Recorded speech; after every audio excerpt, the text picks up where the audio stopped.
welcome to Two Cute for Cancer. My name is Jody, and if this is your first time here, welcome. We have an awesome, loving, polite group of people here in our community. So if you like inspiration, if you like to have fun, if you like information, if you want to be encouraged, then you have found the right place. Okay, today's topic is probably not good for someone who's just tuning in. So guess what? I'm going to say you're going to want to watch these videos here, all about my cancer journey that brought me to this topic today. All right, so in our last chat, I was talking about the differences between hospice and palliative care and how I had decided to go ahead and be put into, but to accept palliative care, which I'm learning what that means. I had an intake and it was like exhausting. They asked me so many questions about my needs. I mean, how many times I wake up a night? Do I need assistance to the toilet? Do I need help showering? Do I need special anything in the shower? I mean, just everything you can possibly imagine. And I was very fortunate that most of the things that I need were just a fraction of what they offer. So that was a little bit amazing to me. And I did learn that no, they don't sit with you. They pretty much, they come and go. Also, I'm going to be getting PT, physical therapy, for just to do stretches and stuff that will help my core, which will help the pain with, in my spine. So I didn't expect that. That was very cool. And they come to the house for it. So that was even better yet. I totally don't mind going out, but that's what they do. So, okay. So anyway, and next week I go and I get to talk with the radiotherapy doctor. They have my brain's dead right now. Anyway, I get to go and see what's, how they're going to block me, what my prescription is, how much radiation, how it's going to work, and ins and outs and everything with that. So that happens next week. So that's where I am at this moment. But if you'd like to see my 20-year cancer journey, Bentley's like sitting there wanting up so bad. I'll get him. Come on, buddy. Come see Mama. He's like, Mommy, Mommy, Mommy. Mommy, Mommy, Mommy. There you are. And this, if you are new to my channel, this is my best bud. This is Sir Bentley. Isn't he just the cutest thing in the whole world? And he is, oh my gosh, he is such a freaking love. And he is ornery and a little bit on the spunky side, but I love him. So anyway, everybody knows Bentley. Okay, so now today's topic. I am so tired of being known for having cancer. I feel like it's overwhelming. It's like, I feel like there's no Jody left. There's nothing but talk of cancer. How are you doing? What treatments are you doing? It's just, what do you do for a living? I tell on YouTube, I have a channel about cancer, about my life living cancer. And of course they are like, oh really? How cool is that? I mean, everything for the last, I don't want to say 20 years because that's not true. I had 8 years in remission, where I didn't even think of it. I mean, I was just living life. But I think for the last, 9 years, it's been pretty steady on the cancer girl. Go to church. Oh, we've been praying for you, which is not a bad thing, obviously. But it is always, all the questions that I get from pretty much everyone except for my closest friends are always about my cancer journey. And it wears on me on a normal basis, but I had a dream about 3 nights ago, and I dreamed that, or I dreamt, I don't know which is correct. I should know. I have a degree in linguistics, but my brain is fried right now.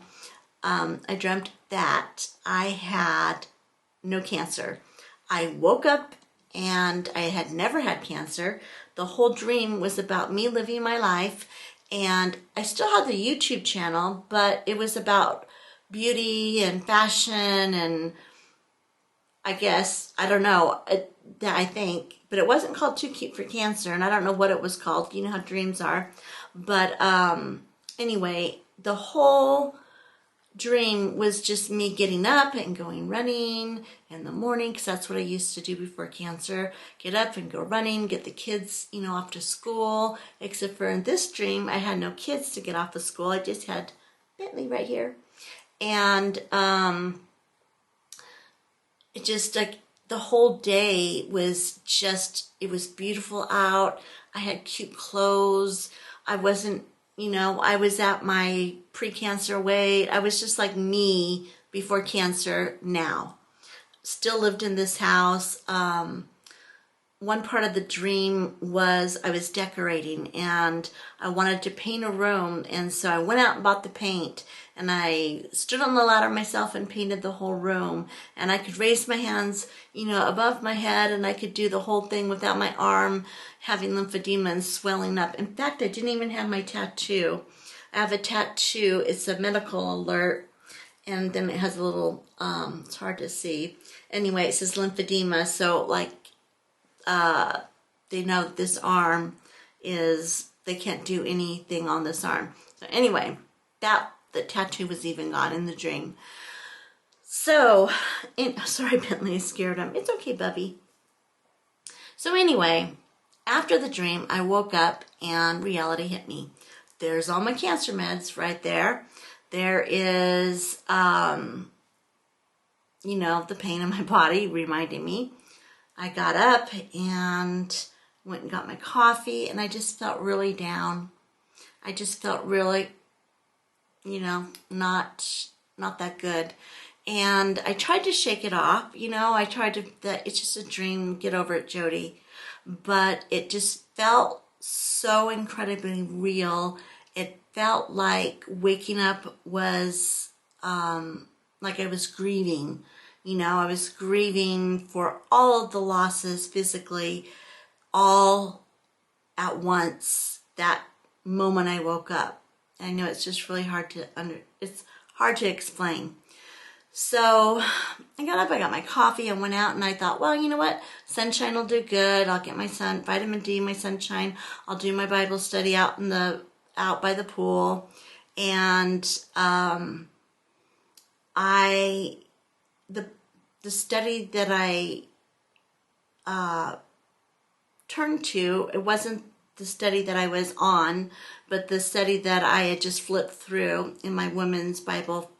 It's a women's study Bible.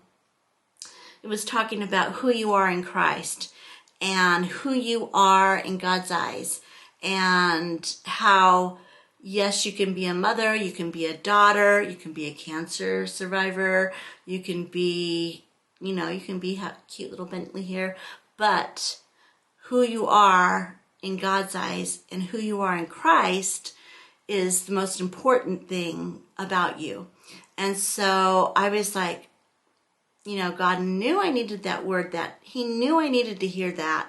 He knew that that's what I need to be focusing on, instead of what I can't do, what I don't have, where I am in life, but who I am. And it just, I'm going to get teary-eyed, sorry. It kind of put me in a state of awe, because God knows me so well. He knows that I'm tired. He knows that I am more than just cancer, more than just a disease. But yet he allows the cancer to continue. He allows me to stay in this state and not heal me. And I've not even really questioned it. I just remember, I think it was Paul in the scriptures. I always get Peter and Paul, anything starting with a P, I mess up. Paul had they say a thorn in the side, but he has some kind of physical ailment that God never took away, something that was always there for him. We don't really know what it is, but we know it was ongoing. It was chronic. So it was chronic something. And he says, I really would love it if God took it away, but I know he hasn't. He's left me with this, so I'm just going to go ahead and, serve, and, he's going to sustain me, and I'm going to live in grace. So I've always looked at my journey as like, okay, I'm going to live in God's grace, and I'm going to be where I'm at, and not always wanting something different, wanting to be healed. Of course I want to be healed. Of course I don't want cancer. I mean, that's a human thing that God gave us, our human emotions, we aren't robots. So yeah, I want that. But I also know that he's going to give me what I need to sustain and keep going with or without cancer. So after I did my Bible study and I did my prayers and stuff, I just felt like this big weight just kind of, off my shoulders. But then as the day went on, I started feeling again like I really want to get back and do some stuff that I did before I had cancer. And I started thinking, I'm thinking, you know what, I'm going to make a list. I'm going to make a list of what those things are, and I'm going to see if I can do them. Okay, well, running.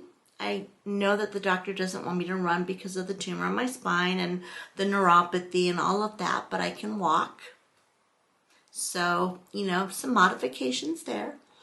So I thought, you know what, I'm going to get my treadmill out again, and because once we moved, we put it in the game room with all of our stuff, and it hasn't been arranged, and it's kind of buried. So I'm going to have my son help me get that out and bring it in here or somewhere, where preferably with air conditioning, so I can start doing that again. So I do walk the neighborhood, Bentley and I do, but it'd be nice to pick up the pace a little, and Bentley can't keep up with nothing. He's 3 pounds of nothingness right here, except for heart. But anyway, so then I put another thing. I used to sing on the worship team every Sunday, Wednesday, and we went to a very, very large church. In fact, it was one of the biggest churches in the area, or in California for sure. And our pastor was extremely well known. Harvest, Pastor Greg Laurie. My son worked for the church. He was a worship director, assistant worship director to Hans Ives, who was the head honcho there. But, and so my husband and I both sang on the Harvest Worship Band, or with the Harvest Worship Band. And we had the privilege of singing and traveling and doing so much fun stuff. And then when I got sick, I still got to sing. I just got to sing from main campus or one of our smaller campuses. They would switch us around. So, but I still got to sing. Well, when we moved to our new church, I was like, my son was now the worship pastor, and he had all these new people, and he had to work with them and everything. I just didn't feel like it was a good timing to bring mom in, like, come on, mom, teach these people how to do things, or, let them teach you how to do things. I just didn't feel like he needed that. He needed to be on his own. So, and my health was worse. It was really hard. A lot of Sundays I wasn't even able to get to church, so there was no way I could be consistent to be depended on to sing anything. So I stopped singing. And so I put that back down on my list. I don't know how or what, but I want to start using my voice again. Get my piano tuned. That's the reason I haven't been playing my piano. Cut my nails off so I can play my guitar again. Those are things I can do. And I just have gotten out of the habit of doing them because it was just easier that way. So, I made my list, singing. I'm going to be working 1 day a week from home, signing, doing a VRS from home, just for emergency services and stuff. And that will get that skill, keep it going, And I thought, what, I might even take a special gig here and there when I'm feeling up to it. I don't know. So anyway, I took what I was missing and I went ahead and I'm going to work on focusing on some of those things because I don't want to just leave my family with my cancer story. They know that. They've been with me. They have been living it with me. So, are you okay, Bentley, huh? Are you okay? His little ears went up. He must have heard something. Anyway, so, but I would love to leave music. I would love to, I've written some songs. I would love to record those. We used to be on CDs and sing backup for some pretty famous people. And it was so much fun. And now it's so I think I'd like to record again, go into the studio. So I have something more to leave my children and grandchildren than just cancer. And, which brings me to my final point. I would like to share my gifts with you guys, if you don't mind. I know this is a channel that has the word cancer in it, and pretty much everything on it has been about cancer, but it's also about me too. It's my journey, who I am dealing with cancer. And I would really like to share more than just cancer with you. Share my music. I love makeup. I love clothes. I love Bentley. I love children. I love to garden. So I'd like to share that all with you. And my journey, of course, with cancer, it will include that. I'd like to show you how palliative care works at this stage, where you're not at death's door, but you're stage 4, and you need assistance in some things. I'd like to shine a light on that because I didn't know. I had seen hospice and palliative care come right before hospice, right before you died. But I hadn't really seen palliative at work in someone who is not incapacitated but needing assistance. So I would like to shine a light on that as well. So anyway, give me your thoughts down below and tell me what you think. And really, it's my channel. I'll probably do what I want to do. But I do value you guys' opinion, and I always cherish your comments. So there you go. Now, I want to show you what I bought today. I went out shopping, and because I don't have any summer clothes that fit. All my dresses are like muumuus on me, and they're huge because I don't fill them out anymore. They drag the floor, and I went to put on a dress last night, and I couldn't find anything that fit. I was like, it was traumatic. So anyway, I went shopping today, and I told myself I don't have cancer today. I am just a person out shopping for some spring and summer clothes. That's it. So let me show you what I got. And Bentley, I know you love it right here. but you're going to have to go down, buddy boy, because Mommy needs your hands. Here, right here. Ah, when I got home from shopping, my husband said, "Why didn't Bentley bark?" And I'm like, because he doesn't bark when I come home. He only barks when everybody else comes, because that's what he does. And Ray goes, he only barks when other people come because he's protecting you. But he knows that you don't need protected when you come home, so he's just happy to see you. And I'm like, "Oh, Bentley, protecting Mama." So I think he's right. He's looking at me like, "Mom, why are you talking to that box on the stand? That's just like weird." His head's going like this. I wish I could show you. It's so funny. So anyway, let me show you what I got. First off, I love this dress, or it's shirt.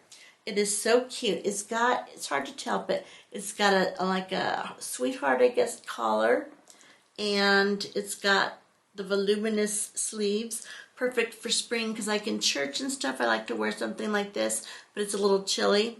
And then it's got like tears. Anyway, if I could back up enough to show you. Anyway, I thought that was just adorable.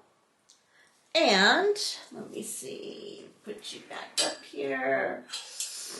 Oh, this one, I have an addiction to white, by the way. I wore black for 30 years as an interpreter. So, and on stage, everybody always had to wear black. So I am addicted to white right now. So, and I got this in the junior section. So I just thought it was adorable, and I'm thinking it fits. So why not?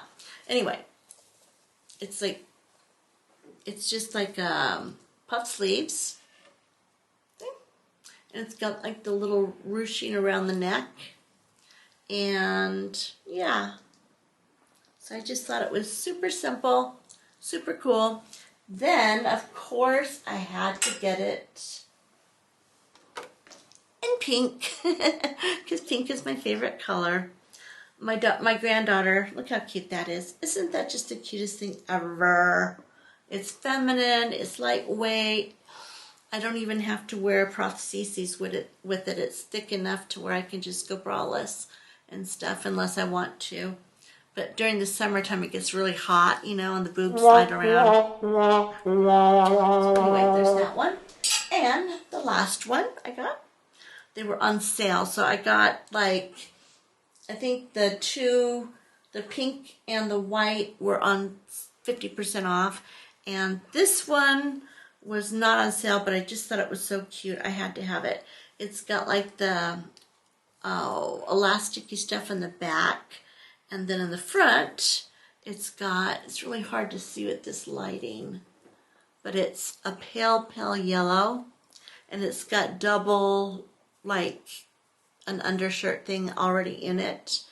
And of course, it's got these adorable, the camera is not picking up how cute this is. But anyway, I got this. I just thought it was adorable. I had to have it. So I got 3 things on sale and 1 thing I did not get on sale. But I figured that was pretty doggone good.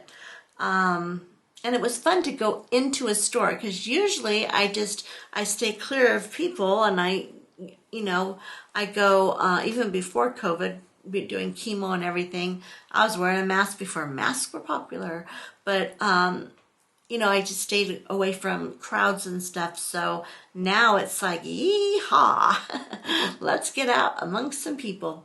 So anyway, all right, now I want to share one last thing.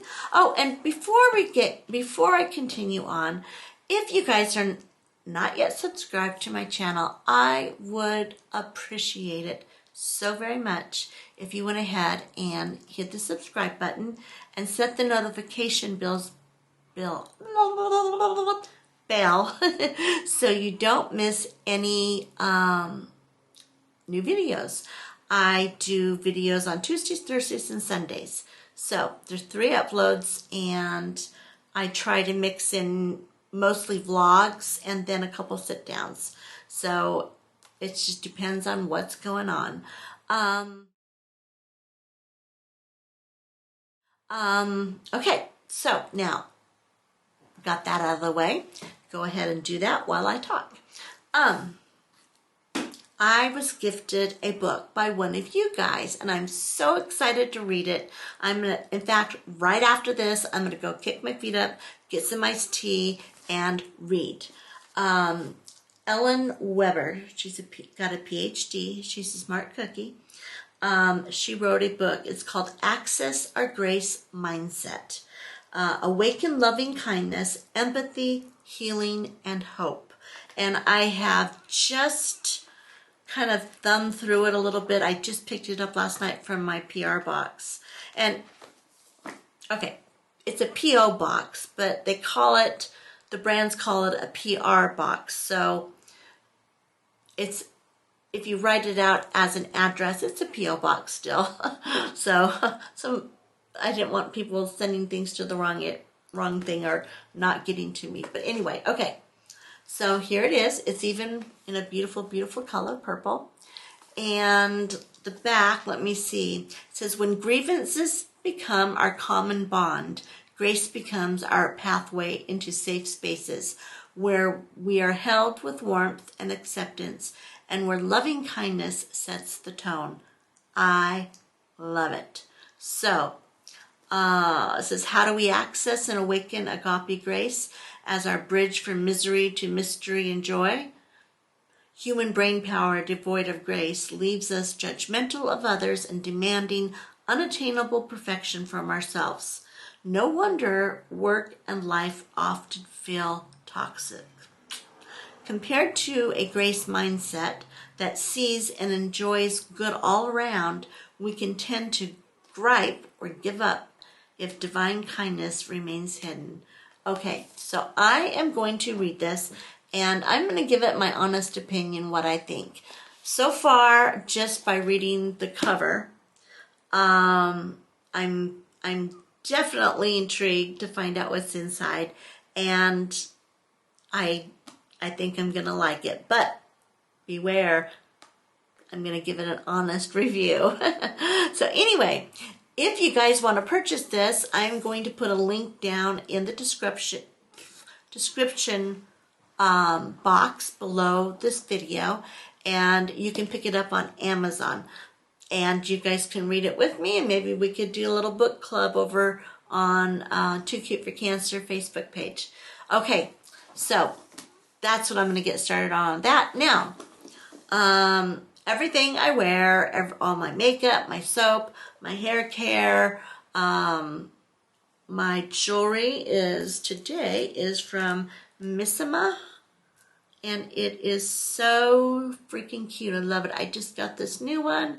It has got, it's hard to see in the camera, but it's got little turquoise, Anyway, I stack it, and this one is a locket, and I think I have it on.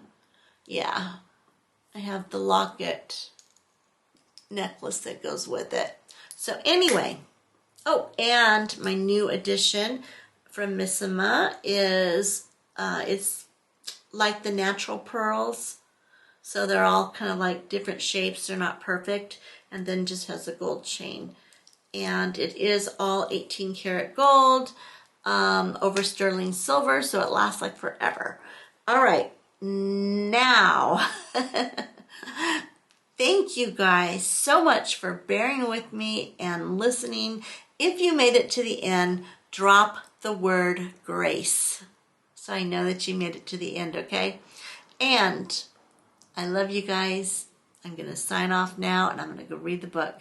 So, oh, one other thing I wanted to mention. Someone said that the CBD pain freeze link was not working. It is working now, but what they did is they changed or upgraded the site. So you'll click on it, and when it comes up, it'll say click here. It's got a little highlighted thing that says click here. You got to go ahead and click there, and then it takes you to the site. So there you go. So CBD pain freeze is still in stock, and it's getting faster and faster on their delivery. So I think that the slow delivery had something to do with COVID and the shipping, and you know, the whole world slowed down. So it is now speeding up. BioMelt has a three, you get 3 and one's free. So 2, buy 3, get 1 free, I guess. Anyway, special going on, and I will drop the link to that as well. I just got my new bottles. Yay! And I'm feeling a lot more energy, and I hit my 40-pound mark. So I'm super excited. I'm eating healthy. I am taking my BioMelt for my vitamins and my nutrients and appetite control. That's hard. Without it, I was really like wanting to eat everything in sight, you know, but I feel very satisfied now, so there you have it. All right, you guys, this is Too Cute for Cancer signing off.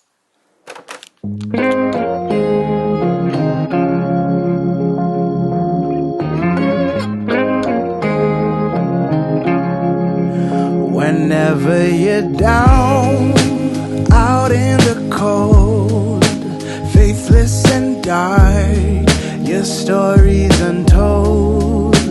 Come take my hand and walk there with me.